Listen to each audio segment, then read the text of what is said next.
Good morning everyone, মৌসুমি লাইফস্টাইলে আর একটি ব্লগে তোমাদের স্বাগত।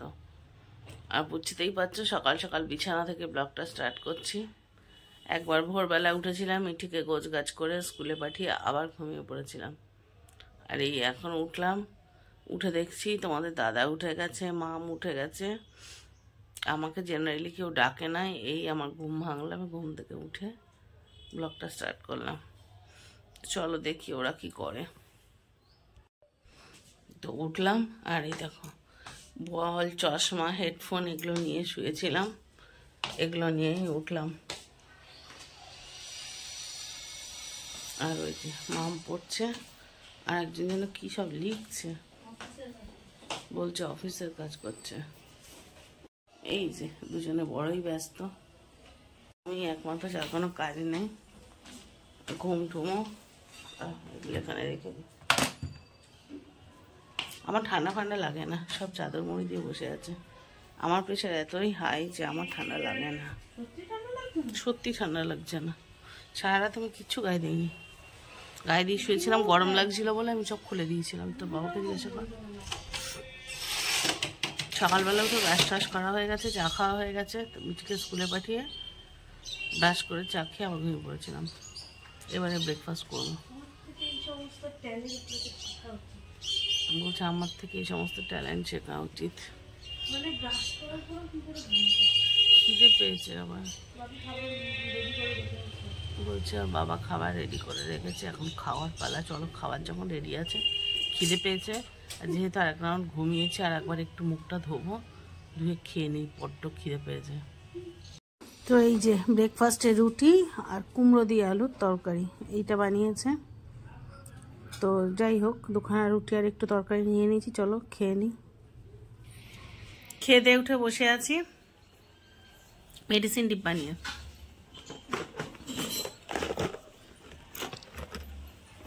বেশিরভাগ ওষুধ খাওয়া হয়ে গেছে, প্রেশারের ওষুধটা খাইনি, কারণ প্রেশারের ওষুধটা এখন তো দিনে একটা খাচ্ছি, তোমাদের বলেছি।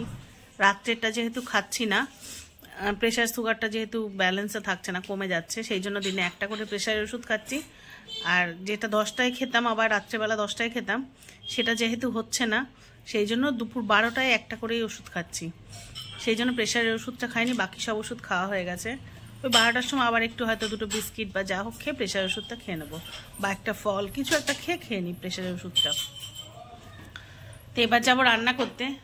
আর ফ্রিজ ভর্তি প্রচুর সবজি আছে, প্রচুর, সমস্তই অর্গানিক সবজি, কিন্তু সবজি কেটে রান্না করতে ইচ্ছা করছে না। একটা কারণ, আমি না ওই হাত লম্বা করে সবজি টবজি কাটতে গেলে হাতটা একটু ব্যথা ব্যথা করছে, আর দ্বিতীয় কারণ ইচ্ছা করছে না, সবচেয়ে বড় কথা ইচ্ছা করছে না। তো মা বললো চলো একটু ডিম কষা আর ভাত করো, তাহলে হয়ে যাবে। তবে আমার ডিম কষা বলতে আদা আর কাঁচা লঙ্কা আর গোলমরিচ বাটা দিয়ে, অন্য কিচ্ছু দেই না, একটু আলু স্ম্যাশ করে দিই যাতে গ্রেভিটা হয়। তো এই হচ্ছে ডিম কষা। জেনারেলি লোকে পেঁয়াজ রসুন, আর যদি হ্যাঁ মানে পেঁয়াজ দিই একটু ভেজে দেই, তবে আজকে পেঁয়াজটাও নেই, অত দিতে পারবো না, এখন কে যাবে বাজারে আবার আনতে, একটুখানি পেঁয়াজের জন্য। রসুন টসুন দেই না, ভালো লাগে না। তো ওই আর ভাত করব, কারণ দুপুরে তো 3 জন খাবো, তো আমাদের বেশি কিছু লাগে না দুপুরে, সেই জন্য এটা আর ভাত করব, হয়ে যাবে। তো চল ঝটপট রান্না করে নিই, এমন কিছু তো রান্না না। আর মাম বললো ও স্নান করে ও যাবে পুজো দিতে, আর আমি যাবো রান্নাঘরে, ঝটপট রান্না করব, খেয়ে দে। আমার তো এক এবং একমাত্র কাজ শুয়ে পড়া। যাই হোক, সেটা করব। আবার মামের মনে হয় বিকালে পড়া আছে। হ্যাঁ, মামের আবার বিকালে পড়া, বিকালে ঠিক না, ওই খেয়ে দিয়ে উঠে মাম একটু টিভি দেখলো কি একটু বই খাতা নিয়ে বসলে, এই করতে করতে 5টায় পড়া থাকে, তো 4:30 পৌনে 5টায় বেরোয়। আর এখন শীতের বেলা, ও মনে হয় বসতে বসতেই টাইম চলে যায়। ও আর শোয়টোয় না, মিঠি আর আমি শুয়ে পড়ি, কারণ মিঠিও ভোরবেলা ওঠে, আর আমার তো ঘুমের নেশা জানো। তো যাই হোক, চলো ঝটপট সেরে নিই। বিকালবেলা ঘুম থেকে উঠে বসে বসে টিভি দেখছি। সদস্য হচ্ছে মিঠি আর আমি, মিঠির হাতে হচ্ছে পপকর্ন। সন্ধ্যাবেলায় উঠেছি ঘুম থেকে, মাম যথারীতি দেখো, মাম যথারীতি পড়তে গেছে। মামের দুটো পড়া আছে, প্রথমে কেমিস্ট্রি, তারপর ফিজিক্স। মাম ফিরতে রাত্রিবেলা 10:30 বাজবে। আর আমি আর এই যে অ্যাজ ইউজুয়াল মিঠি, আর মিঠির হাতে হচ্ছে পপকর্ন। আর আমি কি খাচ্ছি দেখবে, মিঠি তো হাতে তাও প্যাকেট নিয়ে বসেছে, আর আমি কৌটো চিড়ে ভাজার কৌটো নিয়ে বসেছি। বসে বসে চিড়ে ভাজা খাচ্ছি আর টিভি দেখছি দুজনে। দাঁড়াও মিউট করে দিই, কোনোভাবে আওয়াজ এসে গেলে মুশকিলে পড়ে যাব, কপিরাইট এসে যাবে আওয়াজে। আর তোমাদের দাদা এসে গেছে, এবার যাবো চা করতে। ও গেছে বাথরুমে ফ্রেশ হতে। ওর এত স্নানের বাতিক, শীত গরম কিছু মানে না। অফিস থেকে ফিরে শীতকালেও মানে স্নান করবে, কথা বললেও শোনে না। যে এখন বেশ ঠান্ডা পড়ছে, যে কোনোভাবে যদি ঠান্ডা ফান্ডা লেগে যায়। আর দেখো আমাদের পরিবারে পিলার বলতে তোমাদের দাদা, সে পিলার যদি যখন অসুস্থ হয়ে পড়ে না, এই যে কদিন মাঝখানে খুব শরীর খারাপ ছিল, তোমাদের বলেছিলাম জ্বর সর্দি কাশি, মানে পরিবারটাই প্রচণ্ড নড়বড়ে হয়ে গেছিলো। তো বললে শোনে না। ও অফিস থেকে ফিরে ওর মানে এটা অবশ্য আমারও বাতিক ছিল, যে কোথা থেকে ফিরে স্নানটা করা, ওই বাইরের ধুলো নোংরা গায়ে লাগা একটা মানে বিচ্ছিরি বাতিক আছে আমাদের। কিন্তু হ্যাঁ সেটা গরমকালে ঠিক আছে, কিন্তু শীতকালে একটু সেটা বেশি হয়ে যায়। কিন্তু ও শুনবে না। ও অফিস যাওয়ার সময় স্নান করবে, ফিরে স্নান করবে। অফিস যাওয়ার সময় মানে সেটাও বেশ সকালে স্নান করা পড়ে। আবার এই ফিরে সন্ধ্যের সময়, দেখো এখন 6:30 পৌনে 7টা বাজে, ঠিক দেখতে পেলাম না, ঘড়িটা আড়াল হয়ে গেছে, দেখার চেষ্টা করলাম তো বললে শুনবে। মিঠি ঘড়ি দেখলো, বললো 6:30 বাজে, এই সময় স্নান করছে। বলো চলো চা বসাই, স্নান তার হয়ে গেলে যাই হোক, এসে তো একটু গরম চা তো না দিলে খারাপ দেখায়, যে শরীর হয়ে যাবে। তো চা করতে চলে এসেছি, চা হয়েও গেছে, বসিয়ে দিয়ে তাই ক্যামেরা অন করলাম। চা হয়ে গেছে, চলো ছেঁকে নি। তো সন্ধ্যাবেলা চিড়ে ভাজা চা, এর বাইরে আর কি খাবো। আমটা খেয়ে গেলাম না, এটাই ভালো লাগছে না। চোখ মুখটা আবার ফুলেছে না, কি যে হয়, একদিন ফুলে একদিন ঠিক থাকে, বিরক্ত লাগে। চা হয়ে গেছে, বন্ধ করে দিয়েছি, দিয়ে একটু ঢেকে দিয়েছি, ছেঁকে নিয়ে চলে যাব। আর বসিয়েছি মিঠির দুধ জাল দিতে। মিঠি সাধারণত দুধ খায়, আর আমরা দুজনে চা খাবো। চলো চাটা খেয়ে নি, তারপরে আসছি।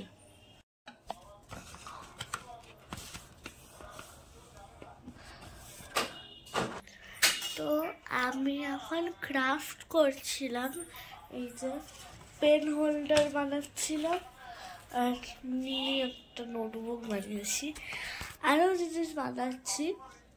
আর বাপির ওদিকে মিটিং হচ্ছে, দেখাচ্ছি। তখন ফিরে এসে আবার বসে গেছে মিটিংয়ে, দেখো এই যে মিটিংয়ে বসে। বাপির অফিসের কাজ আর শেষ হয় না, এত কাজ। অফিস থেকে ফিরে এসে আবার অফিসেরই মিটিং। তো আগে আমার ক্রাফটটা হেজাক হয়ে গেলে দেখাচ্ছি। তো আমার বানানো হয়ে গেছে, নোটবুকটা আগে রেখেছিলাম, বাট আমি পেন স্ট্যান্ড পার্স বেশি যেটা সেটা দেখানো আমি দেখাচ্ছি। সব করে কিন্তু এক বিন্দু গ্লু ইউজ হয়নি। আর মা এখানে ঘুমাচ্ছে, ওর শরীরটা ঠিক ভাল লাগছে না বললে, মা একটু ঘুমাচ্ছে এখানে সোফায়, টিভি দেখতে দেখতে ঘুমিয়ে পড়েছে।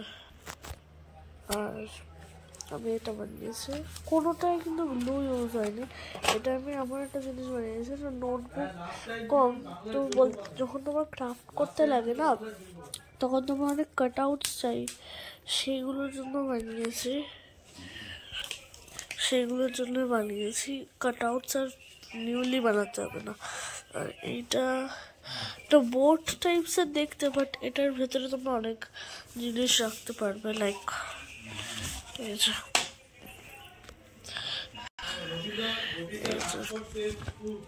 দেখাচ্ছি।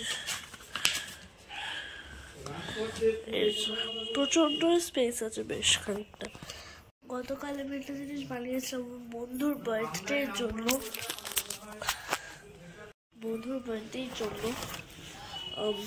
যেটা ও আজ প্রেজেন্ট ছিল না বলে ওকে দিতে পারিনি স্কুলে। কাল আমি নিজে স্কুল যাব না, তার জন্য কাল নেওয়া হবে না, মনে হয় আমি স্কুল যেতে পারবো না কাল। আমি দেখাচ্ছি তোমাদের, এই যে এই দুটো আমি দেখাচ্ছি এক্সপ্লোর করে, মানে দেখাচ্ছি জাস্ট কি ওটা। লাইক এটা একটা পেন্সিল বক্স টাইপসের আমি বানিয়েছি, মানে জাস্ট একটা বক্স। এটা খুব একটা ভালো হয়নি। এই যে ভেতরে আছে একটা, খুবই বিচ্ছিরি হয়েছে, মানে আমি জানি না কেমন হয়েছে, তোমরা কমেন্টস করে বলো। নিজের মতো বানিয়েছি, একটাও তুমি ভিডিও দেখে বানাইনি, নিজের আইডিয়া দিয়ে বানিয়েছি। আর দুটো রিং বানিয়েছি, রিংটা অবশ্য অনেকদিন আগে আমি দেখেছিলাম, ট্রিকটা মনে আছে। আর এই বার্থডে কার্ডটা, আমি ওর নামটা বলছি না এখানে, হ্যাপি বার্থডে লিখেছি, ওর নামটা দেখাচ্ছি না। এই যে কেমন হয়েছে কমেন্টসে বলবে। ক্লিন করে নি পুরো জায়গাটা, করে নিয়েছি। এবার মা তো ঘুমাচ্ছে, আমি আর কত ক্রাফট করব। তো এবার কটা বাজে হল, এখন বাজে 9টা। অ্যাকচুয়ালি আমি পড়তেও পারবো না এখন, কারণ 9টা বেজে গেছে, অনেক দেরি হয়ে গেছে। আর বাবা তো ওখানে মিটিং করছে বলে আমি ব্যাগও গোছাতে পারবো না ওখানে গিয়ে। দেখি একটু কার্টুন, তাদেরকে যেন বাই। চলো বন্ধুরা, আমি রান্নাঘরে এসেছি। মানে আমার সবসময় ভিডিওটা রান্নাঘর দিয়ে শুরু হয়। মৌসুমি শুয়ে আছে, অ্যাকচুয়ালি মৌসুমির শরীরটা খারাপ লাগছে, অনেক রাত হচ্ছে, মা পড়তে গেছে। তো সবটা রান্না বান্না করেছি আজকে, দুপুরবেলা সব রান্না করে রেখেছি। আমি অফিসের একটা মিটিংয়ে ছিলাম এতক্ষণ, আমাদের সামনে একটা প্রোগ্রাম আছে, সেই জন্য একটা মিটিং হচ্ছিল। তো উঠে দেখি ঘুমিয়ে পড়েছে, সোফার মধ্যে ঘুমিয়ে পড়েছে। তো যাই হোক, মিটি ওদিকে একটু খেলাধুলা করছে, পড়াশোনা হয়ে গেছে।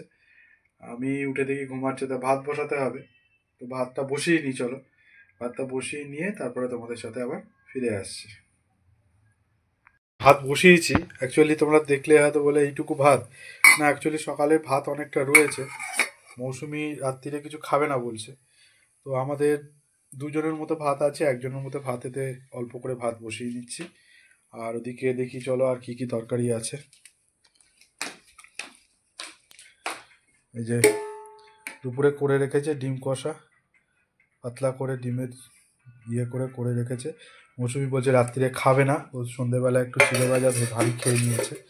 আর রাত্রিরে তো সকালের ভাত একটু আছে, এটা মা আমার আমি খেয়ে নেবো, আর গরম ভাতটা ছুটকিকে দেবো। এদিকে একটু দুধ আছে, যদি মৌসুমি ওঠে তাহলে ও একটু দুধ ভাত খেতে ভালোবাসে। আর আমি আজকে আমাদের ক্যান্টিনে একটা সুন্দর ছোলার ডাল হয়েছিল, সেটা নিয়ে এসেছি। এখন রাত্রিবেলা হয়তো এগুলো খাওয়া হবে না, এটা রেখে দেওয়া হবে কালকের জন্য। তো সেটা কালকে সকালেই তোমাদের দেখাবো, চলো সঙ্গে থাকো।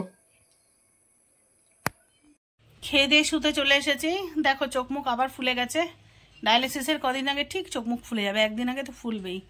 আমার কি মনে হচ্ছে জানো, কালকে পর্যন্ত টিকতে পারবো তো, মানে এখনো কালকের দিন বাদ, তারপরের দিন ডায়ালিসিস। চোখ মুখ যা ফুলে গেছে, তাতে কতটা জল জমে গেছে কে জানে। কি করবো বলো তো, শীতকালে জল খেতে পারছি না, মানে যেটুকু জল খাচ্ছি সেটুকু জমে যাচ্ছে, মানে এত বিচ্ছিরি একটা সিচুয়েশন না, মানে নিজের ওপরে নিজের বিরক্তি লাগছে। তো রাত্রে খাবো না করছিলাম, তাও দুটো খেলাম, যেহেতু মেডিসিনগুলো নিতে হবে, ভেবেছিলাম শুধু দুধ খেয়ে শুয়ে পড়বো, কিন্তু নিজের চোখ মুখ দেখে দুধ খাওয়ার সাহস পেলাম না, কারণ দুধটাও লিকুইড জিনিস। তো যাই হোক, খেয়ে মেডিসিন নিয়ে চলে এসেছি। তো এখানে বসে বসে তোমাদের কমেন্টস পড়ছিলাম। তো কমেন্টসে একজন লিখেছো যে অ্যাজ এ সিকেডি পেশেন্ট আমার কি মিষ্টি খাওয়া উচিত। দেখো, সিকেডি পেশেন্ট, হ্যাঁ আমি সিকেডি স্টেজ 5 পেশেন্ট, সেটা ঠিক কথা, কিন্তু সমস্ত কিছু জানো তো খাবারের চার ডিপেন্ড করে, পেশেন্ট টু পেশেন্ট ভ্যারি করে, কারণ প্রত্যেকেরই মানে ডায়েট চার্ট সেরকমই তৈরি হয়, যার যেরকম ব্লাডের রিপোর্ট হয় সেই অনুযায়ী। তো আমার ব্লাডের রিপোর্ট অনুযায়ী আমার সবসময় সুগার ফল করে থাকে, মানে সাংঘাতিক ফল করে থাকে। আমার যদি 120-130 সুগার থাকে, মনে করতে হবে প্রচুর সুগার আছে, প্রচুর। আমার নর্মালি 100-110 এরকম সুগার থাকে, এটা হচ্ছে যখন নর্মাল থাকে। আমার এরকমও হয় 70-80-তে সুগার নেমে যায়। তো সেই জন্য এটা ডাক্তারেরই সাজেস্ট করা যে আমাকে প্রয়োজন ভিত্তিক আমি মানে খাই, কি বলে, মিষ্টি খাই, এবং সেটাও বেশ মিষ্টি খাই। মানে ডায়ালিসিসের দিনে এরকম হয় আমি দুখানা মিষ্টি খেয়েছি। আর তবে হ্যাঁ, আমি এটা চেষ্টা করি যে আমি ভাজা মিষ্টিগুলো খাই না, মানে ওই কি বলে ল্যাংচা, তারপরে তোমার ওই কি যেন ওই গোলাপ জামুন, এই টাইপের ভাজা মিষ্টিগুলো আমি খাই না। আমি খাই হচ্ছে রসগোল্লা, রসগোল্লাটাও কম খাই, বেশি খাই হচ্ছে আমি কালাকাঁদ, ছানার যেগুলো হয় আর কি। তো ছানাটা তো আমাদের প্রয়োজন। অবশ্যই আমরা ডাবল টোন দুধের ছানা খাই, আমরা যারা সিকেডি পেশেন্টরা, বা আমি জানি না হয়তো অন্যান্য রোগের পেশেন্টরাও খেতে পারে ডাবল টোন দুধের ছানা। দোকান তো আর সেটা মানে না। তবে হ্যাঁ, একটা যদি আমি ওই কালাকাঁদ জাতীয় সন্দেশ খাই না, তাতে এমন কিছু এফেক্ট পড়ে না। আর ওটা আমার প্রয়োজন, আমার শরীরের জন্য প্রয়োজন। আমার মতো মানুষরা আমরা কি করি জানো, আমরা ব্যাগের মধ্যে লজেন্স নিয়ে ঘুরি সব সময়। আমার ডায়ালিসিস ব্যাগের মধ্যে চকলেট থাকে, লজেন্স থাকে, অবশ্যই সঙ্গে মিষ্টি থাকে, এবং প্রয়োজন ভিত্তিক গ্লুকন-ডির জলও থাকে। কারণ এটা ডাক্তারেরই প্রেসক্রাইব করা। ডায়ালিসিসের দিনে আগে যেরকম হতো গ্লুকন-ডির জল নিতাম না, কিন্তু এখন আমাকে ডাক্তারই বলেছে ব্যাগে যেন গ্লুকন-ডির জল থাকে, কারণ যখন তখন আমার সুগার ফল করে যায়। আর ডায়ালিসিসের শেষে আধ ঘন্টা তো আমার করবেই। এমনও হয় যে সুগারের সাথে প্রেশার যখন ফল করে যায়, ওখানে হসপিটালে নার্সরা ওই গ্লুকন-ডির জলের মধ্যে নুন মিশিয়ে দেয়, দিয়ে ওটাকে খাইয়ে দেয়। তো যদি আমি বাড়ির থেকে করে নিয়ে যাই তো ভালো, আর না হলে হসপিটাল নিজেই গ্লুকন-ডি, এতটা নুন দিয়ে গ্লুকন-ডি দিয়ে যখন সুগার প্রেশার একসাথে ফল করে খাইয়ে দেয়। তো এটা পেশেন্ট টু পেশেন্ট ভ্যারি করে। তোমার যেমন আমার ক্ষেত্রে আমি বলি, আমার ধরো 2টো করে ডিম অ্যালাও, এভরিডে 2টো করে এগ হোয়াইট অ্যালাও, ডিম নয় কিন্তু এগ হোয়াইট। আবার বলবে যে হচ্ছে ডিমের কুসুম, না, হচ্ছে 2টো করে এগ হোয়াইট অ্যালাও। কিন্তু এমন পেশেন্টও আছে যার দিনে 6টা ডিম খেতে হয়, কারণ তার অ্যালবুমিন হয়তো প্রচণ্ড লো। তো এরকম পেশেন্ট টু পেশেন্ট ভ্যারি করে তার ডায়েট চার্ট, কারণ কে কতটা মানে কার কতটা ব্লাডের রিপোর্ট আছে, কীরকম আছে, তার উপরে ডিপেন্ড করে ডায়েট চার্ট। তো আমার ডায়েট চার্ট অনুযায়ী আমার মিষ্টিটা অ্যালাউ আছে, এবং সেটা আমি বেশিও খেলে সমস্যা নেই। যদি আমি সেরকম যদি সুগার অতিরিক্ত ফল করে থাকে, 70-80-তে নেমে যায়, আমি দুখানা মিষ্টিও খেয়ে নিই। তো আমার ক্ষেত্রে যেটা হয়েছে, আমার সুগার প্রেশারটা, আমার ক্ষেত্রে না, এটা প্রত্যেক পেশেন্টকেই সুগার প্রেশারটা কন্ট্রোলে রাখতে হয়। যেসব পেশেন্টের হাই সুগার আছে তারা কি মিষ্টি খাবে না। তো এরকম পেশেন্ট টু পেশেন্ট ভ্যারি করে। আমার ক্ষেত্রে অবশ্যই মিষ্টি অ্যালাউ আছে, এবং আমি সেটা খাইও। তো এটাই তোমাদের বলার ছিল। আসলে কি বলো তো, সব কিছু তো কমেন্টসে দেওয়া যায় না, কারণ এতটা লেখা সম্ভব নয়। তো ভাবলাম যে চলো সেটা ভিডিওর মাধ্যমেই জানিয়ে দিই, তাহলে সবাই জানতে পারবে। কারণ দেখো, অনেকের মনেই তো অনেক রকম প্রশ্ন থাকে, তো ডেফিনেটলি তোমরা জানতে চাইতেই পারো, এটাই স্বাভাবিক। কারণ আমি আমার লাইফস্টাইল ব্লগ করি, তো সেই লাইফস্টাইল ব্লগে আমার লাইফস্টাইল কি সেটা জানার অধিকার তোমাদের অবশ্যই আছে। তো সেই জন্যই আমি ভাবলাম যে চলো কমেন্টসে হয়তো যিনি প্রশ্ন করেছেন তিনি শুধু দেখবেন, বাকিরা জানবেন না, তো আমি ভিডিওর মাধ্যমে বলে দিই। তো এটাই ছিল বলার, যে হ্যাঁ, আমার সুগার যেহেতু প্রচণ্ড কম, আমার মিষ্টিটা অ্যালাউ আছে। অবশ্যই সেটা ভাজা মিষ্টি নয়, ছানার মিষ্টি, আর আমি সেটা খাইও। তো চলো আজকের ব্লগটা এখানেই শেষ করি, কারণ অনেক রাত হয়ে গেছে, এবার ঘুমানোর পালা। তো আজকের ব্লগটা এখানেই শেষ করি। সবাই যেখানে আছো ভালো থেকো, সুস্থ থেকো। আর যদি নতুন কোনো বন্ধু আমার চ্যানেল ভিজিট করে থাকো, আমার চ্যানেলটা সাবস্ক্রাইব করে পাশে থেকো। আর যদি ব্লগটা একটু ভালো লেগে থাকে, লাইক কমেন্ট শেয়ার করে পাশে থেকো। দেখা হচ্ছে নতুন ব্লগে, ততক্ষণের জন্য সবাইকে শুভরাত্রি।